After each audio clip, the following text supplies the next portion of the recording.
성경에서는 하나님이 이해되지 않는 말씀을 하실 때가 있어요. 하나님이 하나님답지 않은 말을 하실 때가 있어요. 왜 하나님이 이렇게 하실까? 이런 행동을 하실까라고 하는 게 있습니다. 아브라함에게 이삭을 바치라라고 하는 거죠. 하나님이 가장 싫어하는 방법으로 이삭을 바치라라고 하는 이해되지 않는 게 있고, 그리고 호세아에게는 음란한 여자를 받아들여서 아내로 맞아서 음란한 자식들을 낳으라라고 하는 말도 안 되는 말을 하나님께서 하시고 그것을 실행시키실 때가 있습니다.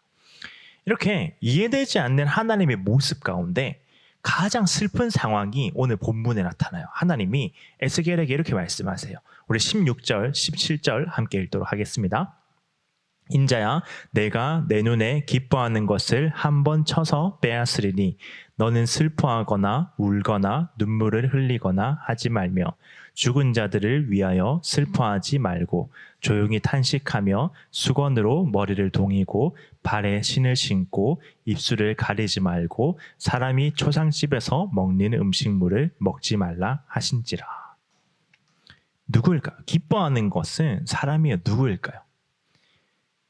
에스겔이 기뻐했던 것, 이것은 누구를 나타내냐면 에스겔의 아내를 나타내요.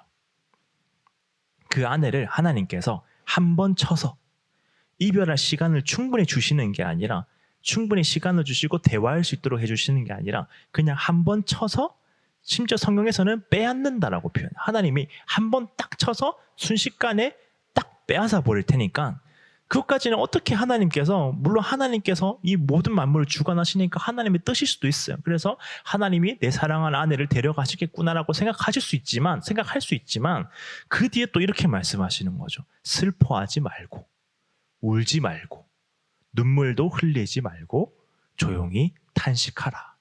음식도 먹지 말고 어떤 위로도 받지 말고 어떤 위로의 말도 듣지 말고 그냥 침묵하고 조용하게 슬퍼하지도 말고 탄식만 하라. 정말 에스겔에게는 정말로 힘든 거죠. 아내를 빼앗아 갈 것이고 단번에 빼앗아 갈 것이고 그 아내를 위하여서 슬퍼할 시간도 주지 않겠다. 이별할 시간도 주지 않고 슬퍼할 시간도 주지 않겠다라고 하는 말은 에스겔에게 너무 힘든 날이었어요. 에스겔서에서 나타나는 에스겔의 예언들을 한번 보면은 특징이 있어요. 뭔가를 보여줍니다. 뭔가를 막 만들어서 보여주거나 행동으로 뭔가를 보여줘요. 말로 막 이렇게 설명하는 게 아니라 뭔가를 만들어가지고 이게 이런 것이다 라고 막 예술작품 같은 거 막 만들어서 보여줘요. 예를 들어서 예루살렘 성이 포위되는 모형을 이렇게 만드는 거죠. 그래서 이렇게 포위될 거다라고 하는 것을 막 보여주는 거예요. 또 어떤 행동은 390일 동안 왼쪽으로만 누워있어요. 그리고 40일 동안 오른쪽으로 누워만 있어요. 그래서 이 하나님의 메시지를 또 전달하는 거죠. 어떨 때는 머리카락과 수염을 막 깎아가지고 그거를 세 부분으로 나눠요. 그래가지고 나눠서 이 세 부분의 한 것은 불태워버리고 하나는 칼로 막 쳐버리고 하나는 바람에 날려버리고 또 남은 거는 옷자락에 묶어놓고 이렇게 이해되지 않는 행동들 있잖아요. 이것들을 하면서 이 메시지가 무엇이다 라고 하는 것을 보여줘요. 바벨론 포로들에게 막 보여주는 거예요. 이 지금 예루살렘이 이렇게 되고 있다. 이렇게 멸망할 것이다. 너희가 보고 있는 것들, 너희의 자부심들 이렇게 무너질 것이다 라고 하는 것을 보여주는 거죠. 그래서 에스겔의 집은 사람들이 구경하는 장소가 됐어요. 또 무슨 예언이 있을까? 또 무슨 말을 할까? 궁금해가지고 또 아직까지 누워있을까? 왜 계속 누워있지? 라고 하는 것을 보기 위해서 막 사람들이 웅성웅성 구경하는 곳이 되었습니다. 이 에스겔의 아내는 제사장 가문에 시집을 왔어요. 원래 에스겔이 포로가 되지 않았다면 누려야 할 것들이 많았겠죠. 그러나 에스겔과 함께 그녀는 바벨론 포로가 됩니다. 그래도 남아있는 게 있었어요. 그래도 그녀에게 남아있는 것은 남편의 명예, 사람들의 존경, 그래도 제사장이다. 잡혀왔지만 그래도 제사장 가문이다라고 하는 뭔가가 있었어요. 그리고 이 포로 사회 가운데에서도 사람들이 주는 인정이 있었어요. 그래도 인정해 줄 것은 인정해 줘야 된다라고 하는 게 있었어요. 그런데 에스겔이 어느 날 선지자가 됩니다. 그발강가에서 선지자가 됩니다. 그리고 그 이후에 온갖 이상한 행동들을 하는 거예요. 그리고 그 행동이 말해주는 메시지가 사람들 싫어하는 메시지. 예루살렘 성이 무너질 것이고 성전이 함락될 것이고 성소도 무너질 것이다라고 하는 사람들이 듣기 싫어하는 메시지를 계속 전달을 하는 거예요. 그리고 사람들의 비난들을, 이상한 행동들을 하니까 사람들이 조롱하고 비난하기 시작하는 거예요. 그리고 그것들을 구경하기 위해서 사생활이 없어지는 거예요. 사람들이 막 구경하러 오는 거예요. 에스겔이 무슨 행동을 하나 구경하고 있는 거예요. 존중했던, 존경했던, 자기 편이었던, 자기의 모든 것이었던 자기 남편이 사람들의 조롱을 받고 있는 것을 그냥 볼 수밖에 없었던 게 에스겔의 아내였습니다. 그런데 성경에서 내 눈에 기뻐하는 것, 너의 눈에 기뻐하는 것이라고 표현하고 있는 것을 보면은 에스겔의 아내는 적어도 욥의 아내처럼 하나님을 저주하고 죽으라라고 하지 않았어요. 욥의 아내는 하나님을 저주하고 죽으라, 이렇게 재앙이 가득한데, 고난이 가득한데 하나님 저주하고 죽으라라고 했지만 에스겔의 아내는 그렇게 하지 않았습니다. 여전히 기뻐하는 것이 되기 위해서는, 에스겔의 아내가 에스겔에게 기뻐하는 것이 되기 위해서는 아마도 에스겔을 위로했을 거예요. 에스겔이 자기가 이런 행동을 할 때 사람들이 아무도 자기를 이해해주지 않았지만 유일하게 단 한 명 이해해주는 사람이 있었다라고 한다면 그것은 에스겔이 유일하게 기뻐하는 것, 그의 아내였을 거예요. 유일하게 자신의 일을 이해해주는 사람, 뭔가가 있겠지, 뭔가 뜻이 있겠지라고 이해해주고 있는 그 사람, 단 한 명. 아무도 자기를 생각해주지 않고 자기 편에 서지 않지만은 아내만큼은 자기를 사랑하고 있다라고 하는 것을 에스겔은 느끼고 있었을 겁니다. 그래서 기뻐하는 것이었어요. 유일한 희망, 유일한 낙, 유일하게 자기 편이 돼주는 사람, 자기를 돌보아주는 사람, 자기를 보호해주는 사람, 자기를 그래도 아직까지 존경하고 있는 그 사람을 하나님께서 한 번 쳐서 빼앗아 가십니다. 그래서 백성들이 막 다시 몰려와요. 에스겔의 아내가 죽었다는 소식을 듣고 막 몰려와요. 그래서 백성들이 물어봅니다. 이 일이 계속 물어보는 거죠. 에스겔이 뭔가를 하면은 이게 무슨 자기들과 상관이 있는 일이니까, 사람이 죽었는데 이것이 우리와 무슨 상관이 있는 일이냐, 하나님이 하신 일이냐라고 물어봅니다. 그래서 에스겔이 대답합니다. 우리 21절 한번 읽도록 하겠습니다. 너는 이스라엘 족속에게 이르기를 주 여호와의 말씀에 내 송소는 너희의 영광이요 너희 눈의 기쁨이요 너희 마음의 아낌이 되거니와 내가 더럽힐 것이며 너희의 버려둔 자녀를 칼에 엎드러지게 할지라. 너희가 이렇게 될 것이다 라고 하는 거예요. 에스겔이 이렇게 슬퍼하지 못하는 것처럼 한탄만 하게 돼요. 슬퍼하지도 못하고 한탄만 하는 일이 너희에게 있을 것이다 라고 말해요. 회개하지 않는 백성들에게, 포로로 잡혀왔음에도 불구하고 회개하지 않는 백성들에게 이 일이 일어날 것이다. 헛된 희망으로 살아가고 있는 이 백성들에게 이 일이 일어날 것이다 라고 말씀합니다. 그리고 하나님은 그 이후에 에스겔의 아내를 단번에 빼앗아 가신 것처럼 나중에 그 수많은 시간이 지난 후에 자신의 사랑하는 아들을, 에스겔의 아내를 한 번 쳐서 빼앗으신 것처럼 단번에 드린 제사가 되게 하십니다. 히브리서 10장 10절 우리 한번 읽도록 하겠습니다. 이 뜻을 따라 예수 그리스도의 몸을 단번에 드리심으로 말미암아 우리가 거룩함을 얻었노라.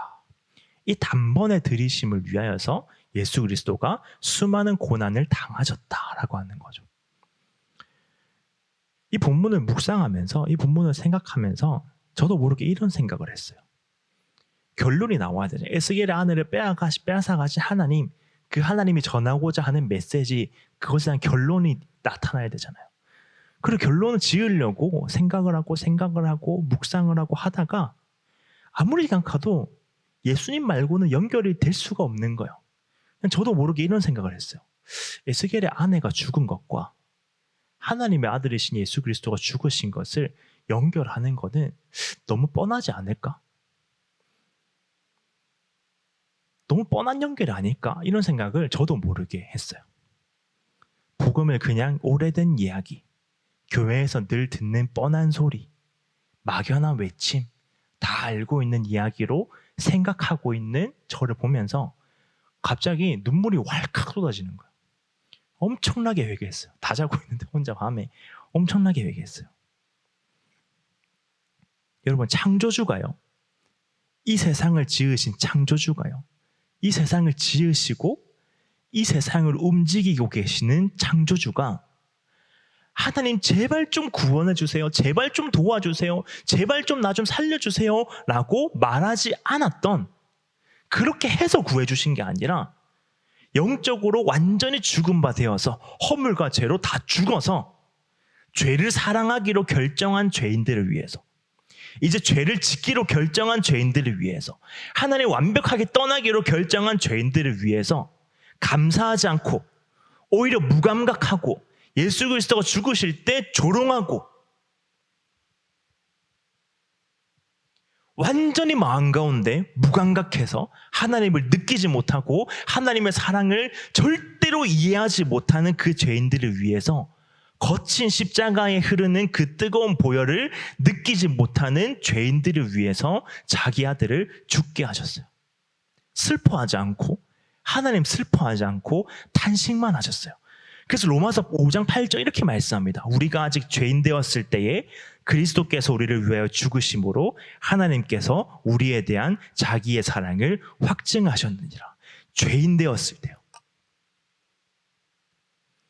우리가 아직 죄인 되었을 때, 아직이라고 하는 말은 아무것도 결정하지 않았을 때요.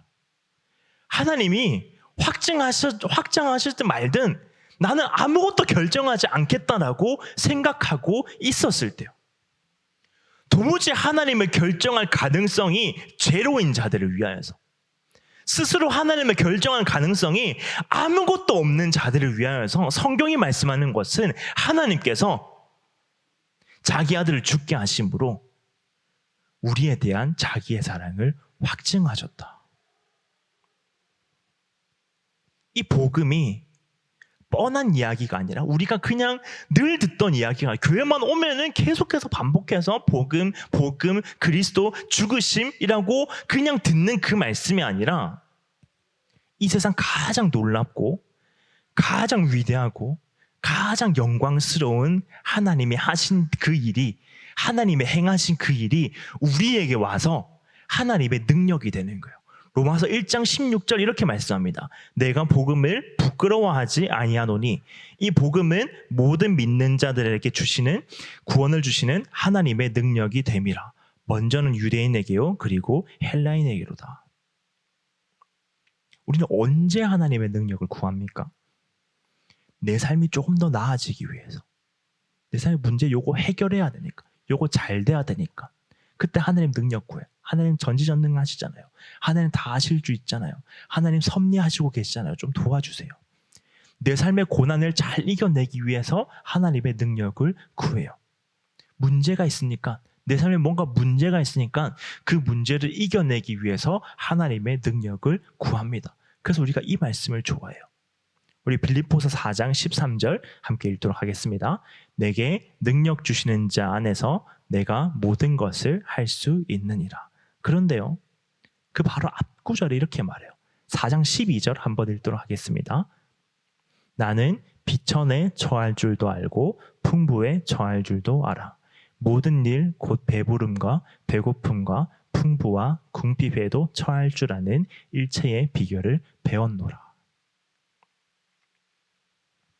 그리스도께서 나를 위해서 죽으셨다라고 하는 사실, 이 복음이 하나님의 능력이 되는데, 그 하나님의 능력으로 우리는 모든 것을 할 수 있다라고 하나님께서 말씀하시는데, 모든 것을 할 수 있는 그 모든 것이 뭐냐면 하나님의 능력으로 내 삶에 처한 그 문제들을 쳐내고 이겨내고 승리하는 게 아니라, 이제 배고프지 않고 이제 풍부하고 이제 떵떵거리고 이제 성공하며 사는 게 아니라, 그 하나님의 능력이 우리를 어떻게 만드냐면은 비천할 때도, 풍부할 때도, 배고플 때도, 배부를 때도, 때로는 궁핍할 때도, 여러분 부족할 때도요, 내가 뭔가 없을 때도요, 하나님이 내한테 뭔가 채워주시는 게 아니라 내가 여전히 그 부족함으로 남아있음에도 불구하고 그 복음의 능력, 하나님의 능력으로 내가 모든 것을 할 수 있다라고 하는 것을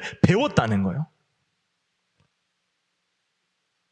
여러분, 복음은 하나님의 능력인데요, 이 능력은 내 앞의 문제를 해결하는 하나님의 능력이 아니라 내 앞에 어떤 문제가 찾아와도 그 문제가 나를 얼마나 힘들게 하는지 그것과 상관없이 내가 배고플지라도 가장 인간의 원초적인 본능이잖아요. 배고프면 아무 생각도 안 나잖아요. 그 배고픔에 처하고 있을 때라도 어떤 상황이라도 내 가장 기본적인 뭔가가 해결되지 않는 그 상황 가운데서도 어떤 상황 가운데서도 살아갈 수 있게 만드는, 모든 것을 할 수 있습니다라고 고백할 수 있게 만드는 그 하나님의 능력으로 내가 배고픔에 처해도 모든 것을 할 수 있습니다라고 말하게 만드는, 가난하거나 부유하거나 나를 설명하는 모든 말, 나는 어떤 사람입니까? 라고 하는 그 모든 말에 모든 수식어가 어디로 향하냐면은 그 하나님의 능력, 복음으로 시작하는 사람으로 만들어버려요. 가난한 사람이 아니라 또는 부유한 사람이 아니라 가난해 보여도 복음으로 모든 것을 할 수 있는 사람. 그 가난 가운데서도 하나님이 그 가난을 해결해 주셔서가 아니라 하나님이 여전히 그 가난 가운데 두셔도 그 가난 가운데서도 모든 것을 할 수 있는 사람. 부유해서 교만하지 않고 복음으로 모든 것을 하나님을 통하여서 의지하며 살아가는 사람. 여전히 하나님밖에 없습니다라고 고백하는 사람으로 만들어버립니다. 그래서 로마서 8장 32절에 이렇게 말씀해요. 자기 아들을 아끼지 아니하시고 우리 모든 사람을 위하여 내주시니가 어찌 그 아들과 함께 모든 것을 우리에게 주시지 아니하겠느냐. 하나님 이미 다 주셨다는 거예요. 아들을 주는 순간, 하나님이 아들을 주시는 순간 이미 우리에게 모든 것을 다 주셨다, 다 허락하셨다는 거예요. 그걸로 내 삶이 부족하지 않다. 하나님 믿어서 뭔가 내가 이제 더 채워져서 부족해지지 않는 게 아니라 이미 하나님이 그 아들을 주시는 그 순간 에스겔의 아내를 빼앗아가신 그 하나님이 자기 아들을 마치 빼앗기신 것처럼 슬퍼하시지 않고 탄식 가운데 우리에게 주시기로 허락하신 그 순간, 확증하신 그 순간 다 주셨다는 거. 우리의 삶은 부족하지 않다는 거예요. 다니엘 5장에 보면은 이런 내용이 나타납니다. 벨사살 왕이 예루살렘 성전의 그릇들로 술을 마시죠. 그리고 우상들을 막 찬양합니다. 자연의 우상들을 막 찬양해요. 그때 손가락들이 막 나타나가지고 벽에 막 글자를 쓰는 거예요. 그래서 왕이 다니엘을 부릅니다. 다니엘이 말하죠. 이 글자는 메네 데겔 우바르신입니다. 왕의 나라 시대를 세워서 그것을 끝나게 하셨다. 저울에 달아보니 부족함이 보였다. 왕의 나라가 나뉘어서 메대와 바사 사람에게 준 바가 되었다. 저울에 달아보니까 부족함이 보였다는 거예요. 우리는 내 삶이 부족하다고 느끼잖아요. 내 삶에 뭔가 부족함이 있다라고 느끼잖아요. 채워질 뭔가가 있다라고 느끼잖아요. 그리고 실제로 내 삶을 있는 그대로 하나님의 저울 앞에 달아보면, 그 데겔이라고 하는 저울에 달아보면 부족함이 보일 수밖에 없어요.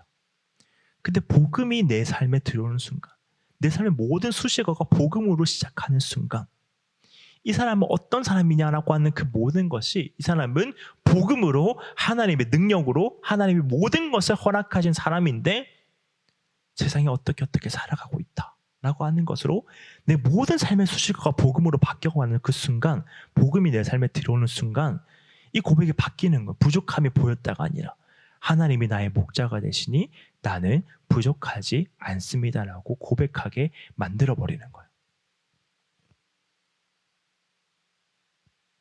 내 삶에 뭔가를 이루어가면 내가 이제 부족하지 않은 게 아니라, 내 삶에 뭔가 이루어가면 이제 부족하지 않게 되는 게 아니라 하나님이 내 삶 가운데 하나님의 일을 시작하셨다. 그게 복음이다. 복음으로 하나님께서 내 삶에 하나님의 그 놀라운 일들을 시작하고 계신다라고 하는 것을 내가 알게 되는 그 순간, 하나님의 능력으로 이제 진짜 깨닫게 되는 그 순간 내 삶은 부족하지 않게 되었습니다. 부족한 게 보이죠. 내 삶에 어떠한 보면은, 세상의 기준에 보면은 부족함이 보이죠. 근데 여러분, 부족하지 않아요. 세상의 눈으로 우리가 계속 그것을 보려고 하니까 하나님 이것도 없고요, 저것도 없고요, 나 배고프고요, 가난하고요. 근데 비천한 그 모든 순간에서도 일체의 비결, 하나님의 능력으로 모든 것을 할 수 있다.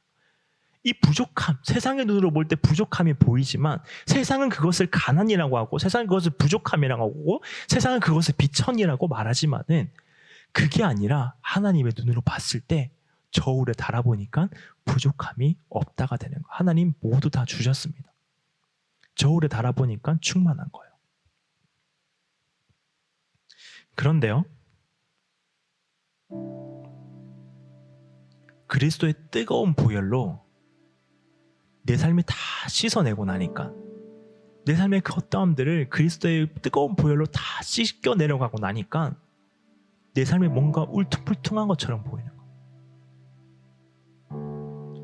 세상은 이런 사람들을 찾아요. 반듯하고 동글동글하고 어디서든 딱 들어맞고 아무 때나 갖다 놔도 잘 살 수 있는 사람을 찾는데, 내 삶을 보니까, 복음으로 새로워진 내 삶을 보니까 뭔가 허술하고 아름답지 않아 보이고 뭔가 툭 튀어나오고 잘못되어 있는 것처럼 보이는 거예요. 그래서 그걸 없애보려고 또다시 세상에 들어가는 거예요. 이거 울퉁불퉁한 거 없애보려고, 툭 튀어나온 거 없애보려고, 내 삶에 아름답지 않아 보이는 거 없애보려고 세상으로 계속 들어가는 거예요. 근데 여러분 왜 그러냐면요,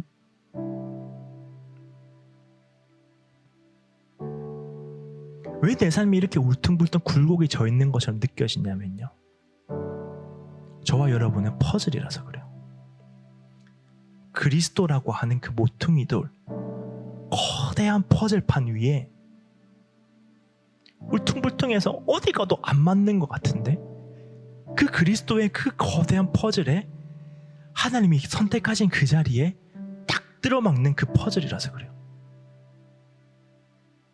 세상에서는요, 잘 맞지 않고 자랑스럽지 않고 대단하지 않지만, 세상에서는 그런 사람 안 구하지만, 매끈매끈한 사람 구하지만, 내 삶의 모든 굴곡들이 하나님 앞에 맞춰지는 그 순간 그리스도의 완벽하신 하나님 나라 계획의 그 큰 그림 가운데 내가 딱 들어가는 거예요. 내가 안 들어가면 완성이 안 되는 거예요. 하나님 나라에서 작지만 꼭 필요한 퍼즐, 그 그림이 아름답게 되기 위해서 딱 들어가야만 하는 그 꼭 필요한 완벽한 퍼즐, 하나님의 작품을 완성해 가시는 복음으로 완성된 그 완벽한 퍼즐, 그 퍼즐을 보니까 하나님 이렇게 말씀하시는 거예요. 스바냐 3장 17절 이렇게 말씀하십니다. 너희 하나님 여호와가 너희 가운데 계시니 그는 구원을 베푸실 전능자시라. 그가 너로 말미암아 기쁨을 이기지 못하시며 너를 잠잠히 사랑하시며 너로 말미암아 즐거이 부르며 기뻐하시리라 하리라. 여러분, 퍼즐은요, 퍼즐을 뭔가 해서가 아니라 뭔가 막 맞추기 위해서 막 뭔가 노력해서 퍼즐이 아니라 그냥 가만히 있어도, 자기가 있을 자리에 가만히 있기만 해도 그 자체로 빛나는 게 퍼즐이에요. 복음으로 다시 지어진 사람은 내가 복음으로 이제 하나님 앞에서 뭔가를 막 이루어 갔기 때문에 하나님께서 기뻐하시는 게 아니라, 하나님이 하신 일 때문에, 내가 뭔가를 해서가 아니라 하나님이 계획하시고 이루신 일 때문에 나를 다 씻겨내니까 나는 그런 퍼즐이 되었기 때문에 하나님이 그 자체로 기쁨을 이기지 못하겠다. 그 자체로 기쁨을 이기지 못하는 거예요. 여러분, 우리의 삶 가운데서요, 나는 왜 이렇게 부족할까? 아니요. 나는 왜 이렇게 툭 튀어나와 있을까? 아니요. 나는 왜 이렇게 굴곡이 져 있을까? 아니요. 그 모든 것을 하나님께서 있게 하신 이유가 있고, 그렇게 살게 하시는 이유가 있고, 그 가운데 그것을 완성시켜 가시는 하나님의 이유가 있고, 하나님께서 나를 위해서 마련해 두신 하나님 나라의 자리가 있어요. 그 자리에 있어요. 하나님이 어떤 하나님의 사람을 찾을 때 계속 묻는 게 뭔잖아요. 네가 왜 여기 있느냐? 너는 왜 여기 있느냐? 하나님 말씀하시고, 너는 여기 퍼즐 이 자리에 있기만 하면은 내가 있기만 하면은 아름답게 빛나고 완성될 수 있도록 만들어 주었는데 왜 세상에 가서 그 굴곡된 삶 없애보려고, 더 스펙 쌓아보려고. 물론 세상에서 열심히 살아가는 거 중요하죠. 그런데 왜 세상처럼 되려, 세상의 기준의 잣대에 맞춰 살아가려고 하느냐라고. 여러분, 부족함을 느낀다면 여러분의 삶을 복음으로 설명되게 하십시오. 막막하다면 내 삶의 복음, 내 삶의 방향이 오직 복음이 되게 하십시오. 내 삶이 나아지는 것 같지 않고 여전히 똑같은 자리에 있는 것처럼 느껴진다면 내 삶에 하나님의 복음이 행한 일들이 무엇인지 되돌아봐서 다시 한 번 더 점검해 보십시오. 우리 한번 기도할 때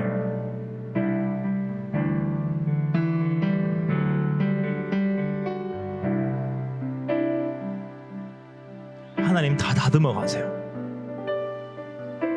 하나님이 다듬어 가세요. 저와 여러분의 삶은 하나님이 다듬어 가시는 거예요. 세상의 잣대로 그 세상이 내 삶을 만들어 가서 일철고 저리 치어서 그냥 아무 때나 들어갈 수 있는 삶이 되는 게 아니라, 그냥 세상이 휩쓸려 살아가는 삶이 되는 게 아니라 세상에서 구별되고 새로운 가치로 설명되고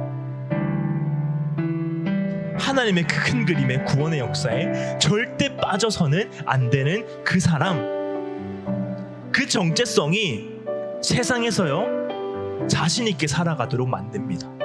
비굴하지 않고 비참하지 않고 넘어지지 않고 뭔가 없을까 움츠러들며 사는 게 아니라, 내가 뭐 없는 것처럼 보여도, 가난해도 배고파도 비천해도